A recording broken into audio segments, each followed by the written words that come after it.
Bonjour mes amis, bonjour tout le monde, David de Marteau. Aujourd'hui nous allons voir comment utiliser Tableau Croisé-Dynamique dans Microsoft Excel. Tableau Croisé-Dynamique, c'est un outil très puissant pour analyser les données et pour extraire des données très utiles à partir d'une table. Donc, nous avons ici une table, nous avons la date, donc colonne A, B une marchandise, prix unitaire C, et dans la colonne D nous avons la quantité. Tout d'abord, merci de vous abonner à cette chaîne si vous n'êtes pas abonné. Cliquez sur Insertion, cliquez sur Tableau, Tableau Croisé-Dynamique, on choisit une nouvelle feuille.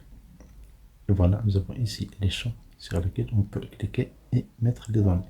Si je prends une marchandise, on va les mettre, cliquer et glisser dans les lignes, vous avez immédiatement les marchandises. Si je prends prix unitaire, on va les mettre dans les colonnes.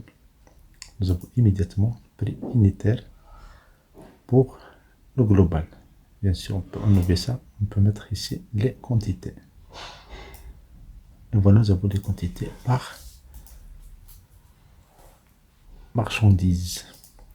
C'est pour ça que nous voulons la moyenne des quantités. La moyenne des quantités. Donc, on va faire, c'est cliquer sur cette ligne B3, un double clic. Ici, on choisit la moyenne. Et vous voyez, la moyenne, si on fait clic droit, on clique sur format des nombres. On clique sur nombre. On lève.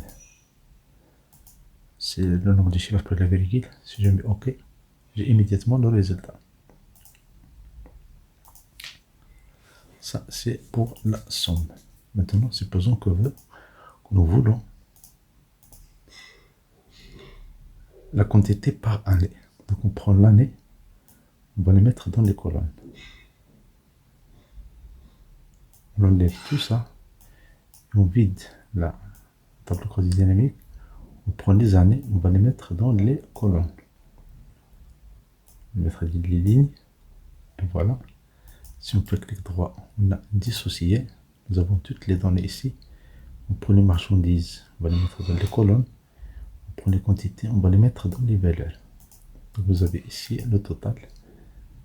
Mais, chose intéressante, c'est que vous pouvez grouper les données ici. Vous cliquez sur un clic droit, grouper, et vous prenez les mois et les années. Donc vous avez les années et les mois. Vous pouvez changer la disposition de rapport. Prenez forme tabulaire. Vous avez, pour remplir ces cellules vides, la même chose. Vous pouvez cliquer sur création, disposition de rapport et répéter toutes les cellules, tous les éléments, les étiquettes d'éléments. Donc vous avez les données de 2017 et vous avez les données de 2018. Maintenant, supposons que nous voulons filtrer par marchandise.